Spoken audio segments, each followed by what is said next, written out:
열왕기하 19장 20절부터 28절까지 말씀으로 누가 주관자인가, 이 제목으로 하나님 말씀을 받습니다.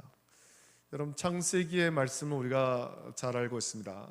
창세기 3장을 보면 아담과 하와가 하나님이 먹지 말라 명령하신 선악을 알게 하는 나무의 열매를 먹는 불순종의 사건이 기록되어 있는데, 뱀이 여자를 유혹하는 장면이 잘 기록되어 있습니다. 뱀은 여자를 유혹할 때 이렇게 유혹하죠. 너희가 그것을 먹는 날에는 너희 눈이 밝아져 하나님과 같이 되어 선악을 알 줄 하나님이 아심이니라 라고 유혹합니다. 지금은 너희가 하나님보다 못한 존재인데 그 열매를 먹으면 하나님처럼 될 수 있다라고 유혹하죠. 인간의 교만한 마음을 부추겨서 불순종하게 했습니다. 결국 여자는 그 유혹에 넘어갔고 자신도 먹고 자기 남편에게도 주어서 최초의 인간 아담과 하와는 하나님의 말씀에 불순종하여 그것이 원죄가 되고 모든 인류에게 유전되어 죄인으로 태어나는 결과를 낳았습니다. 그래서 저와 여러분들이 아담 이후에 생득적으로 태어나는 모든 남자와 여자를 태어나는 모든 사람은 죄인으로 태어나는 겁니다.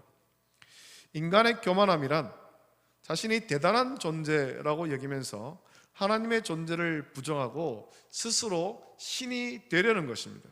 그래서 인간이 만물의 영장이라고 하면서 인간이 대단한 일을 이뤘다라고 생각합니다. 이런 생각 속에는 전능하신 창조주 하나님을 경외함이 없습니다.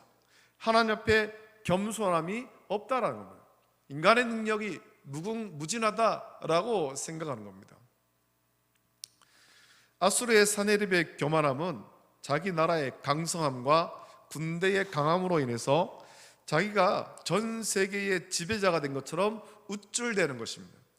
레바논과 애굽을 정복한 것이 마치 자기가 잘나서 자기가 전능하신 하나님처럼 위대해서 이런 줄로 착각하죠.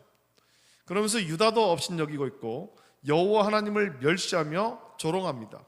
이런 조롱을 받으며 히스기야가 하나님 앞에 간구했을 때 하나님께서 히스기야에게 주신 말씀은 사네립이 조롱하는 그 소리를 다 들었고 히스기야가 간구하는 기도도 다 들었다라는 겁니다.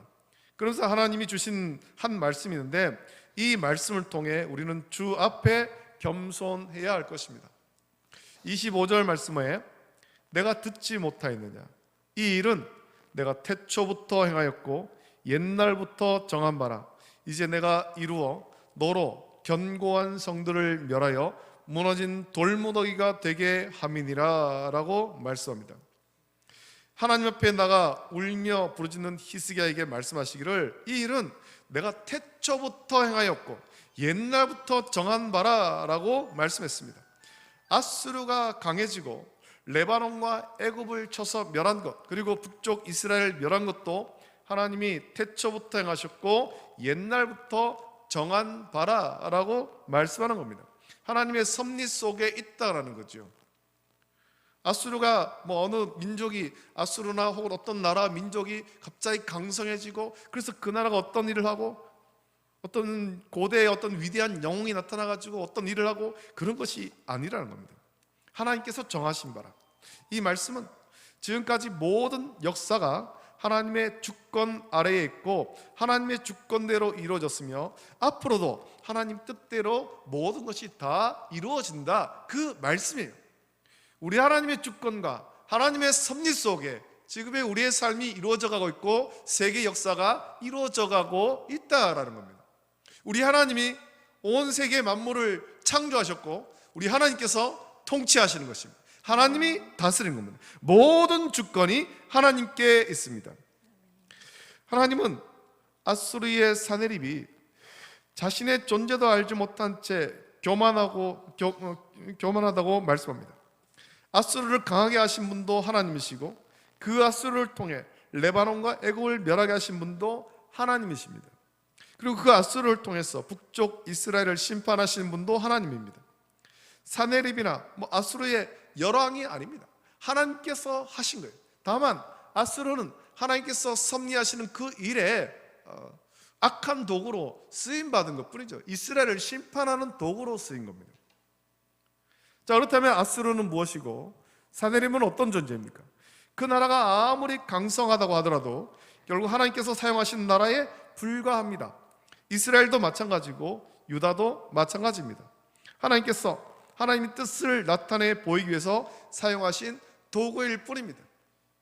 여러분, 우리가 지난 주일 오후에 잠언의 말씀을 나누지 않았습니까? 잠언 16장 4절 보면 여호와께서 온갖 것을 그 쓰임에 적당하게 지으셨나니 악인도 악한 날에 적당하게 하셨느니라 라고 솔로몬이 그렇게 말하고 있습니다.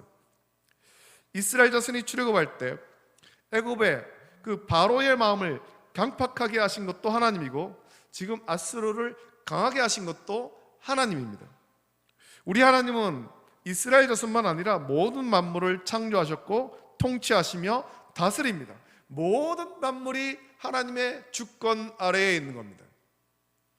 우리가 살고 있는 지구만 아니라 저 해와 달과 별과 우주 모든 만물이 하나님의 주권 아래에 있습니다. 하나님이 통치하시는 거예요. 잠언 16장 4절의 말씀을 묵상하면서 그 말씀의 의미를 그렇게 말씀하지 않았습니까? 하나님께서 악인도 악한 날에 적당하게 하신 이유를 말씀드렸습니다. 하나님 백성의 영적 유익을 위해서 더 순결한 믿음을 갖고 전능하신 창조주 하나님만 믿고 경배하게 하려고 악인도 악한 날에 적당하게 하신 겁니다. 하나님이 하신 일에 필요해서 악인도 악한 날에 적당하게 하신 거예요. 하나님은 이스라엘 자손의 영적 유익을 위해서 아수르를 사용한 거죠. 북쪽 이스라엘이 죄를 깨닫고 회개하도록 하기 위해서 아수르를 사용하셨고 지금 유다에 대해서도 같은 겁니다. 아수르와 사네립은 죄를 지은 이스라엘을 심판하는 도구일 뿐입니다. 하나님이 하나님의 일을 위해 아수르를 강하게 하신 것처럼 아수르가 강하게 하신 것이지 아수르가 자기 힘으로 대단한 나라가 된 것 아닙니다. 아수르만 아니라 지금도 마찬가지입니다. 러시아가 우크라이나를 침공했는데 러시아가 강한 나라고 우크라이나가 약한 나라고 또 세계 미국이 굉장히 강한 나라고 중국이 강한 나라고 그 나라가 잘나서 그렇게 된 것이 아니라는 거죠. 하나님께서 하나님의 일을 위해서 그렇게 그런 나라들을 강하게 하신 거예요. 그 나라들은 영원한 나라가 아닙니다. 지금까지 세계 역사가 그랬듯이 세계 역사에 있었던 많은 강한 나라들이 있다가 다 사라지고 또 새로운 나라가 세워지는 거예요. 단지 하나님께서 필요에 따라서 한 나라를 강하게 하기도 하고 멸하기도 하시는 겁니다. 하나님께서 쓰시는 거죠. 하나님께서 악한 자도 하나님의 일을 위해서 예비하고 사용하시는 겁니다. 하나님의 백성이 하나님의 온전하신 뜻대로 순종하지 않고 온전한 믿음으로 살아가지 않는다면 하나님은 아수르의 사네립과 같은 악한 자를 일으켜서 심판의 도구로 사용하는 겁니다. 자기 힘과 권세만 믿고 하나님이 세운 권위에 도전하는 자가 있습니다. 자기 기득권을 지키려고 하나님이 세운 권위를 무시하고 도전하며 협박하는 자가 있죠. 이런 사람은 하나님을 믿는 자가 아니에요. 하나님보다 자기가 위에 있으려는 자입니다. 아수르의 사네립이 하나님을 믿지 않고 무시하고 유다를 협박했듯이 하나님이 세운 권위를 무시하고 도전하고 협박하는 자도 그렇습니다. 여러분, 이런 자의 끝은 어떻게 되겠습니까? 우리 하나님은 교만한 자를 꺾으십니다. 하나님의 주권, 하나님의 통치 아래 순종하지 않고 교만한 자, 자기가 뭔가 대단한 사람인 것처럼 착각하는 자를 하나님께서는 꺾으시죠. 결국 사네립이 스스로 교만하고 스스로 신보다 우월하다라고 여기며 자기가 세계의 주관자인 것처럼 여기지만 그 사네립도 하나님의 심판의 도구로 사용되었을 뿐입니다.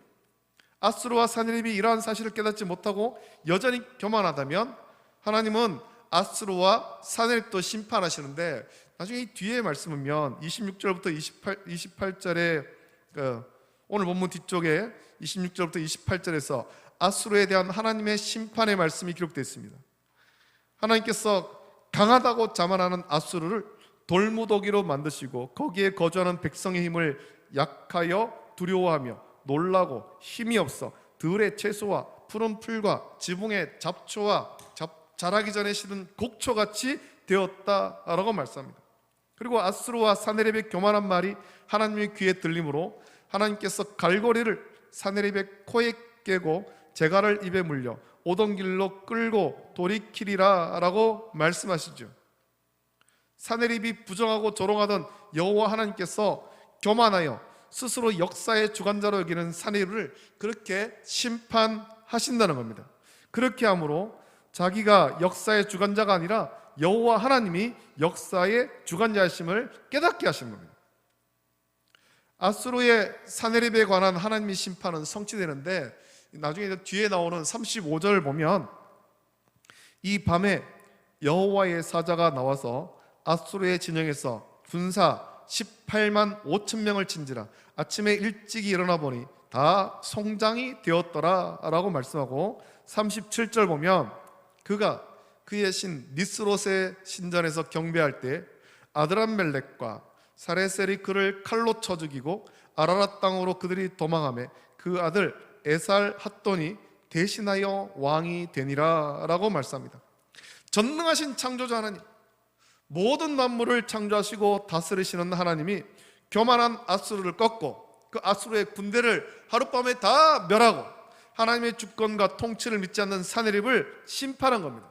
반역이 일어난 거죠. 말씀하신 대로 심판했습니다. 모든 만물의 주관자이신 하나님의 말씀이 그대로 성취되는 겁니다. 우리 하나님은 실현하시는 분이 아닙니다. 말을 가볍게 하시는 하나님이 아닙니다.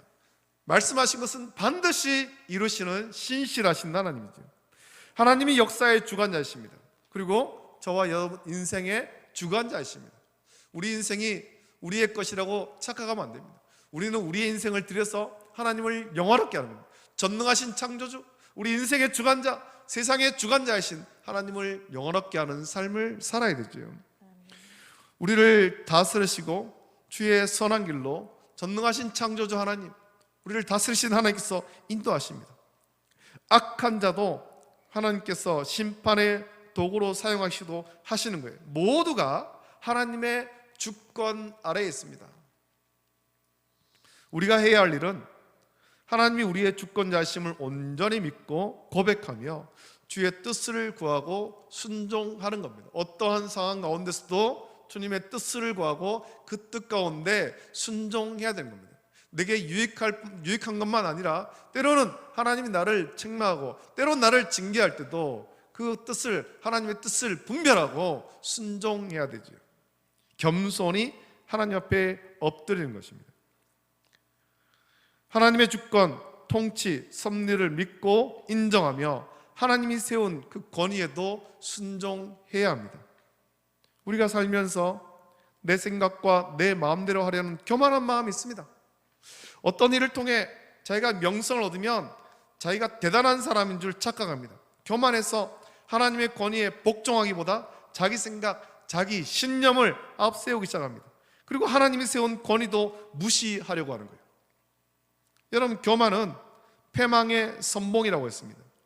우리는 전능하신 창조주 하나님을 섬기는 사람이죠. 말씀 묵상하면서 오늘도 우리의 주권자 되시는 하나님 앞에 겸손히 엎드리고 또 하나님의 인도하심에 온전히 순종하여 주의 뜻을 이루는 저와 여러분 되시기를 예수님의 이름으로 축복합니다. 아멘. 기도하겠습니다. 좋으신 아버지 하나님, 감사합니다. 오늘도 우리를 주의 전으로 인도하시고 하나님을 예배하게 하심을 감사합니다. 5월이 시작되었습니다. 아버지 하나님, 우리의 가정 가운데 은혜와 복을 허락하여 주시고 온 식구가 예수님만 믿는 또 하나님의 주권과 하나님의 통치 아래 복종하는 복된 믿음의 가정으로 세워 주시옵소서. 오늘 말씀을 통하여 아수르의 사네립이 자기가 마치 대단한 사람인 줄로, 자기가 세상의 주관자인 줄로 착각했지만 하나님께서 그 아수르를 심판하셔서 하루아침에 18만 명이 넘는 그 군대가 다 죽임을 당하고 또 사네립도 자기 나라에 돌아가서 반역을 당하고 죽임을 당했습니다. 하나님께서 온 세상을 통치하십니다. 하나님이 온 세상의 주관자이십니다. 이것을 온전히 믿고 하나님의 섭리에 순종하고 하나님이 세우신 권위에 순종하여 하나님의 은혜, 하나님께만 영광 돌리는 복된 삶을 살 수 있도록 은혜 베풀어 주시옵소서. 거룩하신 예수님의 이름으로 감사드리며 기도하옵나이다. 아멘.